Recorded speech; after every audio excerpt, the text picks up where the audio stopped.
Hey everyone, hope it's going well. I'm here in my garden today and I wanted to share something I thought about recently. I've been learning about soil science from Christine Jones, one of the leading soil researchers in this moment. She was talking about the soil sociobiome, she calls it, which is the relationship between the plant, the fungal network, and the microbes who optimize the life process.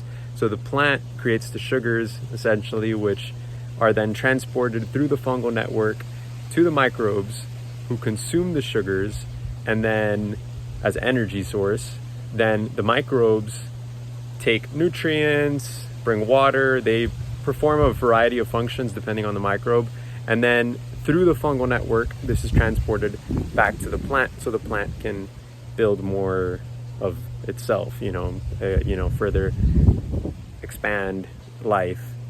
And it made me think how similar this is to Bitcoin.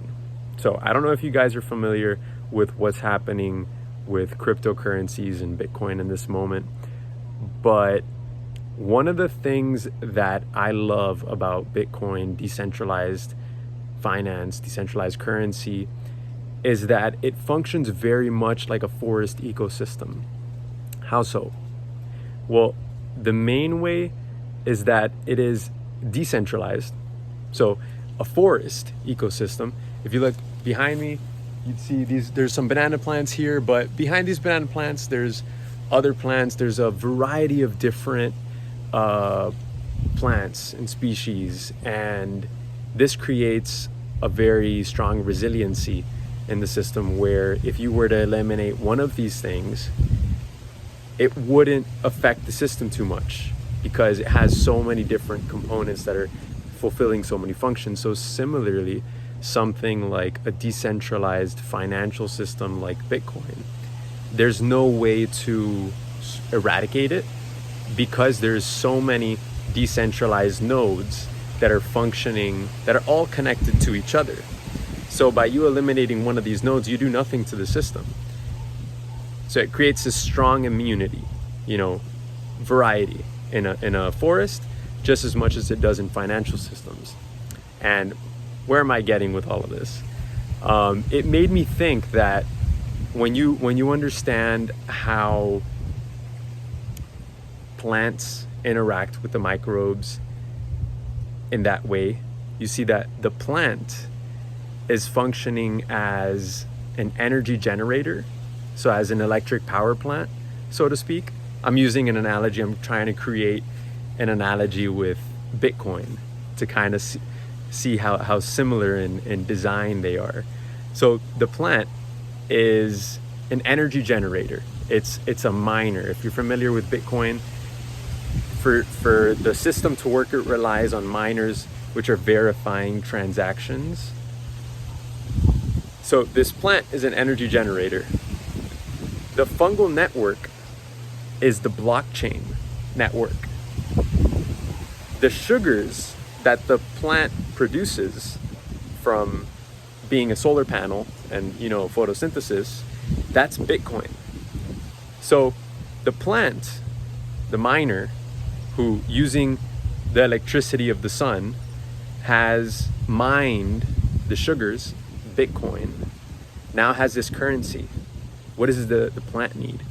For the plant to continue building more solar panels, more generators, and energy, and further propelling life forward, it needs nutrients, it needs water, it needs a million things. So it has this Bitcoin now, these sugars. So it pays through the fungal network, the blockchain, it pays the microbes for the microbes to get nutrients. So what are the microbes in regular society? So microbes are pretty much entrepreneurs that offer services or resources in exchange for sugars, for Bitcoin. So these are just entrepreneurs that are out there and they have a specific talent, a specific ability to fix nitrogen, to find water, to whatever. And they go and they say, okay, I'll accept your sugars, your Bitcoin, and I'll send through this fungal network, whether it's nitrogen, for example, to the plant. And the plant says, okay, thank you. So it takes this nitrogen, it grows. Now it has more solar panels, so it's able to photosynthesize even more. And then it's able to pay more microbes to do these things. And the microbes use it to fill their life function. So it's just so amazing how you see that when systems follow natural law, when they act in natural ways, even when it's a technology, even when it's something that we might not consider being something like a forest ecosystem, when we design systems that obey natural law and they function based on these fundamental principles, these are systems that are sustainable and will last. So yeah, I just wanted to share that. I found it very interesting, that analogy, and it helps me even understand the soil better, because I'm really into Bitcoin and I believe in cryptocurrency as the future, decentralized, encrypted cryptocurrency as the future. I hope this helps. I hope it brought you some insight or made you curious. If you're not into Bitcoin, then you might want to look into it if you were into plants.